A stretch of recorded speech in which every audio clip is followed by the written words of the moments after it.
جی بسم اللہ الرحمن الرحیم، السلام علیکم ورحمۃ اللہ وبرکاتہ۔ میں ہوں آپ کا میزبان راحیل خلیل اور آپ دیکھ رہے ہیں جذبہ نیوز۔ کچھ دن پہلے جذبہ نیوز کے پیج پہ آپ نے کچھ ویڈیوز جو ہے وہ ملاحظہ کی تھیں، جس میں جو جہلم کے علماء ہیں، اہل سنت والجماعت کے جتنے بھی علماء ہیں یا اس کے علاوہ جو لوگ تھے، ان کی پریس کانفرنس آپ نے سنی۔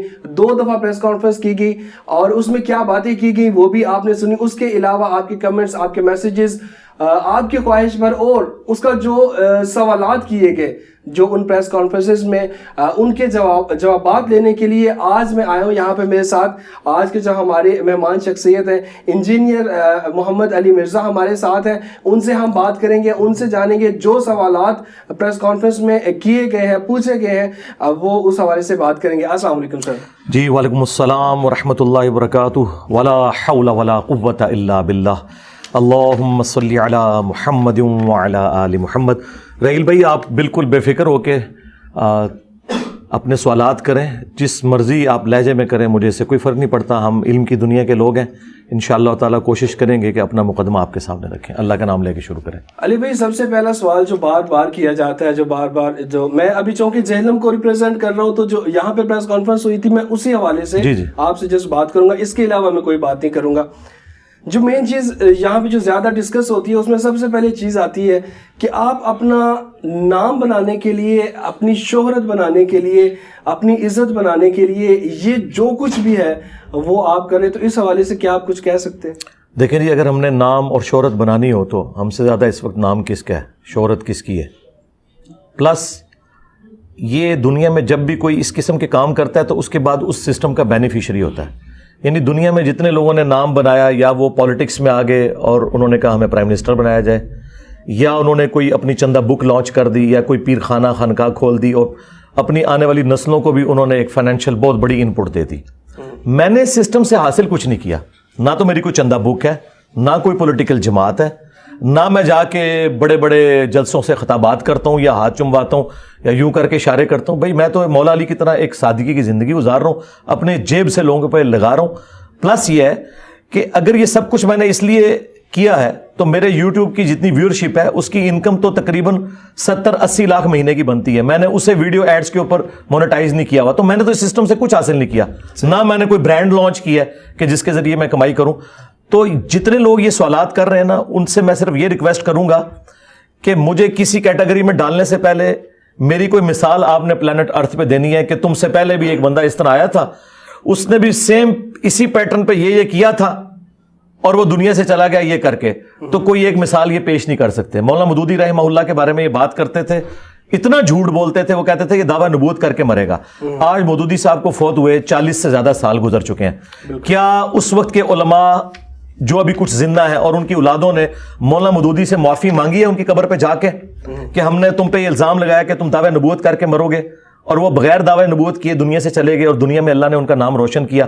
یہ تو ہمیشہ علماء کا وتیرہ یہی ہے، یہ ایک دوسرے کے ساتھ بھی یہ کچھ کرتے ہیں، اور سب سے بڑھ کر یہ آپس میں ایک دوسرے کو کافر سمجھتے ہیں۔ میں ان سب کو مسلمان سمجھتا ہوں، ان کے پیچھے نمازیں پڑھتا ہوں، ان کو چندہ دینے کا قائل ہوں۔ میں نے کوئی اپنی مسجد نہیں بنائی، کوئی چندہ بک نہیں بنائی، پھر میرے اوپر اتنا بڑا الزام لگانا، میں فٹ ہی نہیں بیٹھتا اس الزام کے اوپر۔ علی بھائی، ایک اور کویسچن جو ہے وہ بہت زیادہ ریز کیا جاتا ہے، اس کے اوپر بہت زیادہ بات کی جاتی ہے۔ ابھی فی الحال کچھ دن پہلے جو پریس کانفرنس ہوئی، 2 دفعہ ہوئی، اس میں بھی یہ سوال جو ہے وہ ریز کیا گیا کہ آپ سے منسوب یہ بات کی گئی ہے کہ قرآن پاک کے آپ کہتے ہیں کہ 20 جو ہے وہ پارے ہیں، اور اس کی ترتیب جو ہے اس پہ آپ کو بہت زیادہ اعتراض ہے۔ کیا جس کا یہ عقیدہ ہے جی وہ تو کافر ہے۔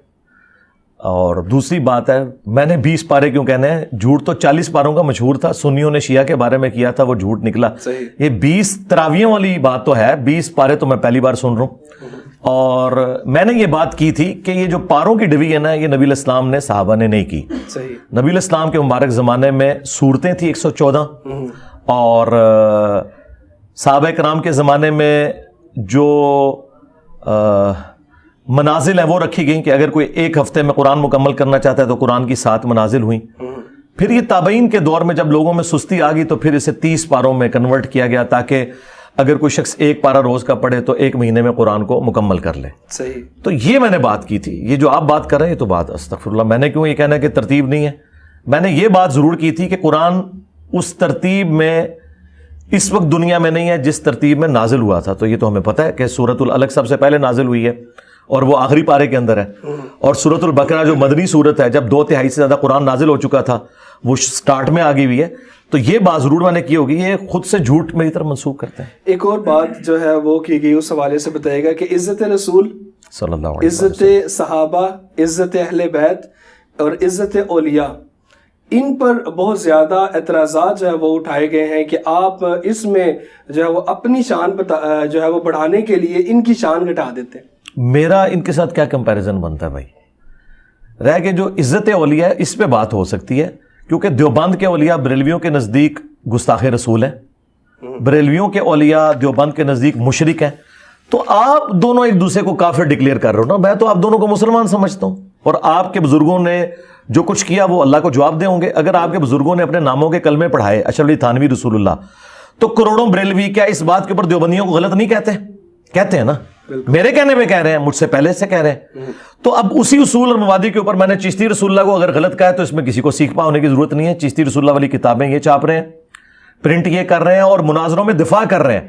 اب میری وجہ سے کہہ رہے ہیں بعد میں کسی نے ڈال دیا، بھی میں نے تو نہیں ڈالا نا. تو تم آج سے 10 سال پہلے مناظرے کیوں کر رہے تھے چشتی رسول اللہ کا دفاع کرنے پہ؟ اور ان کی ویڈیوز موجود ہیں. خواجہ نے کیا فرمایا؟ سنو کہ میں کون ہوں اور کیا ہوں. محمد الرسول اللہ صلی اللہ علیہ وسلم کے دربار کے کمینے غلاموں میں سے ایک ہوں، کمینے غلاموں میں سے ایک ہوں، کمینے غلاموں میں سے ایک ہوں. اس کا مطلب ہے میں نے تمہیں بتایا یہ آ کے، تو یہ بالکل جھوٹ بول رہے ہیں. باقی رہ گیا اللہ کی عزت، رسول کی عزت اور صحابہ اور اہل بیت کی عزت. ہم سے پہلے کسی نے یہ عزت کی ہی نہیں ہے، یہ صرف اپنے بزرگوں کے حوالے دیتے تھے. ہم نے پہلی دفعہ بتایا کہ اللہ کی کتاب قرآن ہے، نبی علیہ السلام کی کتابیں، یہ احادیث کی کتابیں ہیں، ان کے پیچھے چلو. جو ہم نے کہا کہ مرنے سے پہلے ہے مسلمان کر لے اس پہ غور، کتابوں کا خدا اور ہے، بابوں کا خدا اور. ہم تو اللہ رسول کا مقدمہ لڑ رہے ہیں ان کے بابوں کے ساتھ کہ تم لوگوں نے اپنے بابوں کی تعلیمات بتائی ہیں، قرآن و سنت کی تعلیمات نہیں بتائیں. علی بھائی ایک اور بات ہے کہ جو علماء ہے جہلم کے، ان کا یہ کہنا ہے کہ وہ آپ کے پاس آپ سے ملنے کے لیے آئے اور آپ ان سے ملے، لیکن جب انہوں نے آپ سے کہا کہ ہم سے کچھ دینی جو مسائل ہیں جو آپ بات کرتے ہیں اس کے اوپر ڈیبیٹ کر لیں یا ہمیں کچھ چیز بتا دیں کہ ہم آپ سے سیکھ لیں، تو آپ نے کہا کہ مجھے گھر سے پرمیشن نہیں ہے. یہ کب ہوا ہے جی میرے بھائی؟ میں نے تو اس حوالے سے بتائیے گا کیا وہ آئے تھے آپ کے گھر؟ میرے گھر کس نے آنا ہے میرے بھائی؟ یہ 8 سے 10-12 سال پہلے جب میں گھر میں بیٹھک میں بیٹھ کے 5-6 بندوں کو لے کے دعوت کا کام کرتا تھا، گمنامی کی زندگی گزار رہا تھا، اس وقت اگر کوئی آیا ہو، مجھے تو کوئی یاد نہیں پڑتا، کوئی اگر آیا ہو تو مجھے تو کوئی ایسی بات یاد نہیں پڑتی. آج کی بات کریں، میں تیار ہوں جی بیٹھنے کے لیے، صرف یہ ہے کہ اپنے بڑے کو لانچ کریں. اب یہ ہو ہی نہیں سکتا کہ جسے جیلم کے لوگ بھی نہ جانتے ہوں. میں نے یقین کرے ابھی ایسے علماء دیکھیں جنہیں میں نہیں جانتا جیلم میں ہوتے ہوئے کہ یہ بھی دنیا میں ہے، اور وہ یہ کہہ رہے ہیں ہم انجینئر سے ملے میں. مجھے بتائیں اگر کوئی مجھے مل کے اس وقت چلا گیا، مجھے تو یاد بھی نہیں ہے. اور یہ جو ملنے جلنے والا سلسلہ ہے نا، یہ آج سے 10-12 سال پہلے ہوتا تھا. اگر ہوتا تھا تو کوئی اکا دکا لوگوں سے ملاقات، وہ مجھے یاد بھی نہیں ہے. تو یہ اپنی یادداشت سے پتہ نہیں کیا کچھ انہوں نے مرتب کیا ہوا ہے. باقی اگر آج ملنا ہے تو میں تیار ہوں. بریلویوں نے ملنا ہے تو مفتی منیب صاحب سے ایک ویڈیو بنائے کہ ہم بریلوی مکتب کی طرف سے نمائندہ ہیں، اور مفتی منیب صاحب کہیں کہ ان علماء کی جیت میری جیت اور ان کی ہار میری ہار اور میری ہار میرے فرقے کی ہار ہے. تو آ جائیں. جو بندیوں نے ملنا ہے تو تقی عثمانی صاحب سے، کیونکہ یہ جب خود کہتے ہیں کہ اس نے ایک فرقہ بنایا ہے، جبکہ میں تمہیں مسلمان سمجھ رہا ہوں، میں فرقہ بھی نہیں ہوں، پھر بھی تم زبردستی مجھے یہ کہہ رہے ہو. تو یہ تو ہو نہیں سکتا کہ آسٹریلیا کی کرکٹ ٹیم کا مقابلہ اسرائیل عالمگیر کی ایک کسی محلے کی ٹیم کے ساتھ ہو. تو اپنا بڑا لانچ کرو نا. بڑے کس دن کام آنے ہیں؟ اور دیکھیں بڑوں میں سے کسی نے میرے اوپر کوئی فتویٰ نہیں دیا. آپ ذرا سوچیں، مفتی تقی عثمانی صاحب میرے خلاف کیوں نہیں فتویٰ دے رہے؟ مفتی منیب صاحب کیوں نہیں؟ کیونکہ یہ تو کہتے ہیں 1000 سال میں سب سے بڑا فتنہ ہے. اتنا بڑا فتنہ ہے تو بڑوں کو سامنے آنا چاہیے نا. دیکھیں جب غلام احمد قادیانی دجال سامنے آیا تو اس وقت بڑے بڑے علماء آئے، اہل حدیث سے ثناء اللہ امرتسری سامنے آ گئے، بریلویوں سے احمد بریلوی صاحب، پیر میرلی شاہ صاحب، اور لوگ سامنے آئے. اب یہ بڑے کدھر ہیں؟ کیوں نہیں سامنے آ رہے؟ ان بڑوں کو پتا ہے کہ انجینئر صحیح باتیں کر رہے ہیں، اور وہ سامنے اس لیے نہیں آ رہے کہ وہ کہہ رہے ہیں کہ اگر تھوڑی بہت عزت ہے ہمارے فرقے کی بچ جائے. کیونکہ بڑا اگر سامنے آ گیا نا میرے، تو پھر تو بات ہی ختم ہو جائے گی. ابھی چھوٹے بیٹھتے ہیں نا، تو مجھے تو عمر نو بھی مل جائے نا، چھوٹوں کے ساتھ بیٹھوں، یہ ختم ہی نہیں ہوں گے. 5 لاکھ علماء تو صرف فضل الرحمان صاحب کے ہاتھ پہ بیعت ہے. ایک سے میں بات کروں گا, دوسرا کہے گا تو ایویں سی میرے نال گل کر.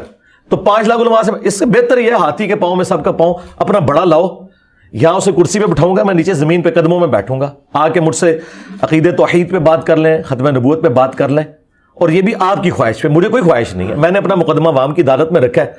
اب جب آپ کی عوام آپ کو چھوڑ گئی ہے تو اس میں میرا کیا قصور ہے؟ علی بھائی 2 بس سوال ہیں اور اس کے بعد میں جتنے مرضی کریں. نہیں میں زیادہ, کیونکہ مجھے پتا اور بھی یہاں پہ جی کریں انتظار کر رہے ہیں. تو امام حسن علیہ السلام کے حوالے سے بتائیے گا کہ جو ہم جہلم کے جو علماء ان کا کہنا ہے کہ آپ ان کی شان میں گستاخی کرتے ہیں. استغفر اللہ. مجھ سے پہلے تو یہ سب لوگ بنو امیہ کے بندر بنے ہوئے تھے, اہل بیت کے دشمن تھے, یزید کو رحمت اللہ علیہ کہتے تھے, اور یزید کے والد کی غلطیوں کا دفاع کرتے تھے. میں نے اہل بیت کا مقدمہ آ کے لڑا ہے, غدیر خم کا مقدمہ لڑا ہے, قرآن اور اہل بیت. اللہ کے بندوں آپ یہ بات کر رہے ہو, میں کہتا ہوں جی اس وقت اہل بیت کے سب سے بڑے کسٹوڈین ایران کے لوگ اپنے آپ کو سمجھتے ہیں نا, بالکل, اور ان کے مفتی اعظم خامنائی صاحب ہیں نا, بالکل, خامنائی صاحب بھی اگر فتویٰ دے دیں, میں یہ آپ کے کیمرے میں کہہ رہا ہوں کہ انجینئر صاحب گستاخی اہل بیت ہے, خامنائی صاحب کی عزت خراب ہو جائے گی.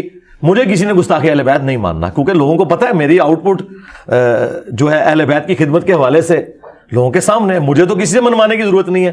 ان لوگوں کو جنہوں نے یزید کی کارستانیوں کا دفاع کیا, یزید کے والد صاحب کی کارستانیوں کا دفاع کیا, اور میں اس کے مقابلے پہ مولا علی, مولا حسن حسین کا دفاع کر رہا ہوں, مجھے تو کسی سے سرٹیفکیٹ لینے کی ضرورت ہی نہیں ہے.